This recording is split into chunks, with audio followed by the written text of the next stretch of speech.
আল্লাহু আকবার, আল্লাহু আকবার, আল্লাহু আকবার, লা ইলাহা ইল্লাল্লাহ, আল্লাহু আকবার, আল্লাহু আকবার, ওয়া লিল্লাহিল হামদ, আল্লাহু আকবার, আল্লাহু আকবার, আল্লাহু আকবার, লা ইলাহা ইল্লাল্লাহ, আল্লাহু আকবার।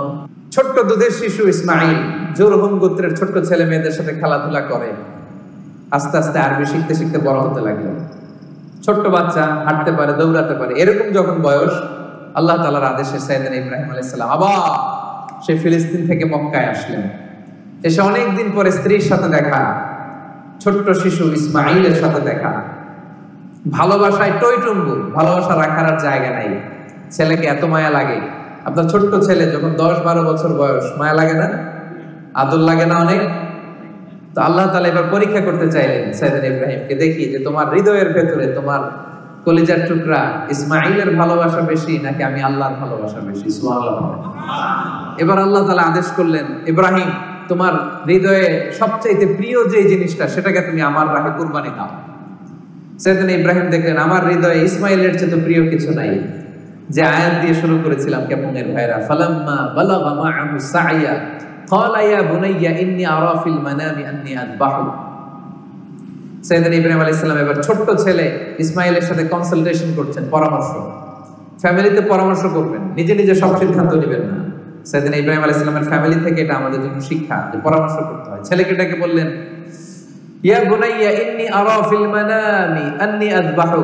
ইসমাঈল আমি স্বপ্নে দেখেছি যে আমি তোমাকে আযবাহু, আমি তোমাকে জবাই করছি, কুরবানি করছি। ফানজুর মাযা তারা, what's your opinion about it, তোমার মতামত কি বলো? দেখেন ছোট্ট ইসমাঈল কি উত্তর দিয়েছিলেন। তিনি বলেছেন, ইয়া আবাতি ফাআল মা তুমার সাতাজিদুনি ইনশাআল্লাহু মিনাস সাবিরিন। বাবা আপনি যা স্বপ্নে দেখেছেন, যেটা আপনাকে আদেশ করা হয়েছে ওইটাই করুন। অচিরেই আপনি আমাকে ধৈর্যশীলদের অন্তর্ভুক্ত পাবেন। সুবহানাল্লাহ বলেন। ছোট্ট বাচ্চা, আমি যদি আমার সন্তানকে বলি যে বাবা অথবা মা আমি স্বপ্নে দেখেছি তোমাকে জবাই করব, কুরবানি করব, আমাদের ছেলেমেয়েরা কি বলবে বলেন? হ্যাঁ, পালাবে। একজন বলতেছে পালাবে। আল্লাহু আকবার। এই ফ্যামিলি যেন কোনো ফ্যামিলি নয়, পৃথিবীর সবচেয়ে বরকতময় ফ্যামিলি। আল্লাহু আকবার। এই যে হাজী সাহেবেরা এখন দৌড়ায়, আমি তো হজ উমরা দুটোই করেছি। আম্মাজান হাজেরা যে দৌড়িয়েছিলেন, ওই জায়গাটার এখনকার জায়গা একরকম নয়। এখন ওখানে এয়ার কন্ডিশন করা, নিচে টাইলস করা, সাফা থেকে মারোয় টাইলস করা, এয়ার কন্ডিশন, আরামের জায়গা। উনি যখন দৌড়াইছিলেন, you have to go back to the history, একটু ফ্ল্যাশ ব্যাক করতে হবে আপনাকে, ফিরে যেতে হবে 5000 বছর আগের সেই ধুধুমরু প্রান্তরে। স্বামী নাই, মানুষ নাই, কেউ নাই, ছোট্ট বাচ্চাকে মরুভূমির বালুর মধ্যে রেখে ওই নারী যে দৌড়াদৌড়ি করছিলেন, আর আমাদের দৌড়াদৌড়ি এটা এক না। সুবহানাল্লাহ পড়েন। কেউ নাই সাহায্য করার। ছোট্ট ইসমাঈল পাথর এনে দিয়েছিলেন, ইব্রাহিম আলাইহিস সালাম কাবা বানাইছিলেন। ওই সময়ের কাজ আর এখনকার স্যাক্রিফাইস এটা এক নয়। ছোট্ট ছেলে ইসমাঈল বললেন, ইয়া আবাতি ফাআল মা তুমার সাতাজিদুনি ইনশাআল্লাহু মিনাস সাবিরিন। বাবা আপনি যেমনটা আদিষ্ট হয়েছেন তাই করেন, অচিরেই আপনি আমাকে ধৈর্যশীলদের অন্তর্ভুক্ত পাবেন। সুবহানাল্লাহ, সুবহানাল্লাহ। কি সাহসী উচ্চারণ, কি সাহসী উচ্চারণ! ইসমাঈল আলাইহিস সালামের এই নমুনা আমাদের ছেলে মেয়েদের জন্য আদর্শ। আমরা কি আমাদের ছেলে মেয়েদেরকে এইভাবে গড়ে তুলতে পেরেছি? বিবি হাজেরা আমাদের স্ত্রীদের জন্য আদর্শ, সাইয়েদনা ইব্রাহিম আলাইহিস সালাম আমাদের জন্য আদর্শ। আমরা কি তাদের মতো এরকম স্যাক্রিফাইসিং মেন্টালিটির হতে পেরেছি প্রিয় ভাইরা? This is the question today. ছেলেও রাজি হয়ে গেল, বাবাও রাজি হয়ে গেল, আরে আরো 7টা। তো এই পাথর মারাকে আল্লাহ তাআলা ওয়াজিব করে দিয়েছেন। শুরুতে বলেছিলাম যে হজ এবং কুরবানির যত বিধান সব এই ফ্যামিলির স্মৃতিচারণ। এই ফ্যামিলি যা যা করছে এটার রেপুটেশন কিয়ামত পর্যন্ত এই স্মৃতিকে অব্যাহত রাখবে কে? আল্লাহ। সাইয়েদনা ইসমাঈল আলাইহিস সালামকে শুইয়ে দেয়া হলো। উনি বললেন, আব্বা আপনি কিভাবে আমাকে জবাই করবেন? আপনার তো কষ্ট লেগে যাবে, আপনি চোখ বেঁধে নেবেন।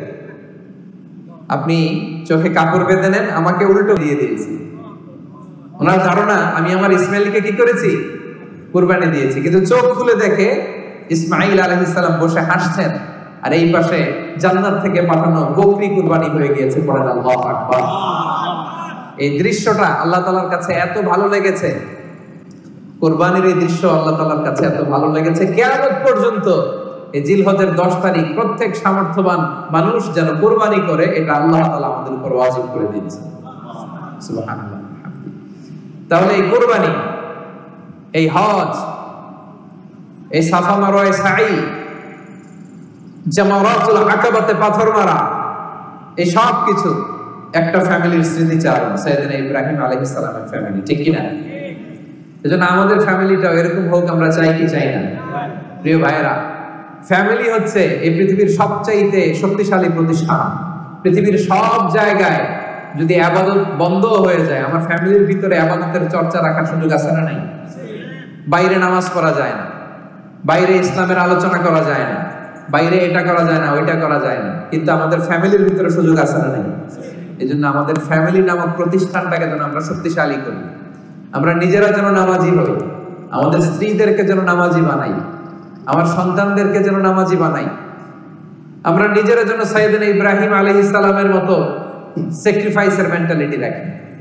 আমাদের স্ত্রীরা যেন হাজেরা আলাইহিস সালামের মতো এরকম স্যাক্রিফাইসিং মেন্টালিটি রাখে। আমাদের সন্তানরা যেন সাইয়েদনা ইসমাঈল আলাইহিস সালামের মতো এরকম শার্দুল হয়ে ওঠে, ইসলামের পক্ষের শক্তি হয়ে ওঠে, নওজোয়ান হয়ে ওঠে, ঠিক কি না? এরকম ফ্যামিলি আমাদের থাকার দরকার আছে না নাই? আমরা যেন আমাদের ফ্যামিলির খোঁজ খবর নেই। যখনই দেশে ফোন দিবেন, টাকা পাঠান, টাকা দিয়ে কি করে খোঁজ খবর নেন।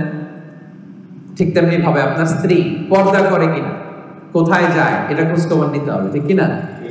আমার কলিজার টুকরা সন্তান স্কুলে যায় কিনা, খেলো কিনা, ঈদের জামা কিনলো কিনা, এই প্রশ্নটা যখন বাসায় করবেন, ও নামাজ পড়লো কিনা, এটা জিজ্ঞেস করার দরকার আছে না নাই? বিষ্ণু ইসা ইসলাম বলেছেন, মুরু সিবিয়ানাকুম বিসসালাতি ওয়া হুম 7 সিনিন, 7 বছর বয়সে তোমার কলিজার টুকরা সন্তানকে নামাজের আদেশ দাও।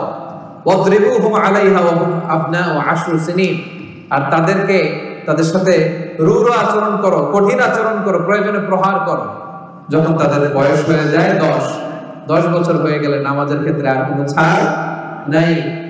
আমরা যেন ফ্যামিলির খোঁজ খবর নেই। যারা আপনারা কুরবানি করছেন, আল্লাহ তাআলা আপনাদের সকলের কুরবানিকে কবুল করে নেন। আমিন। আজকের দিনে বিষ্ণু ইসা ইসলাম বলেছেন, ঈদের নামাজের পরে সবচেয়ে আল্লাহ তাআলার কাছে প্রিয় ইবাদত হচ্ছে প্রাণীর রক্ত প্রবাহিত করে দেওয়া। এবং বিষ্ণু ইসা ইসলাম বলেছেন, কিয়ামতের দিন এই প্রাণী তার শিং, তার চামড়া, তার পশম নিয়ে বিশাল সওয়াবের পাহাড় হয়ে দাঁড়াবে। আল্লাহু আকবার। এজন্য হুজ্জাজ বাইতুল্লাহ যারা হজে আছেন, আল্লাহ তাআলা তাদের হজকে কবুল করুন। আমরা যারা কুরবানি করছি, আল্লাহ তাআলা আমাদের কুরবানিকে কবুল করুন। আরাফার দিনকে কেন্দ্র করে আমরা যে রোজা রেখেছি, আল্লাহ তাআলা এই রোজাকে কবুল করুন। এবং 9 জিলহজ অর্থাৎ গতকাল ফজর থেকে শুরু করে 13 জিলহজ আসর পর্যন্ত আমরা যে তাকবীর পাঠ করেছি, এই তাকবীরগুলোকে আল্লাহ তাআলা কবুল করুন। গোটা বিশ্বে আল্লাহ তাআলা মুসলিমদের জন্য শান্তির ফয়সালা করুন।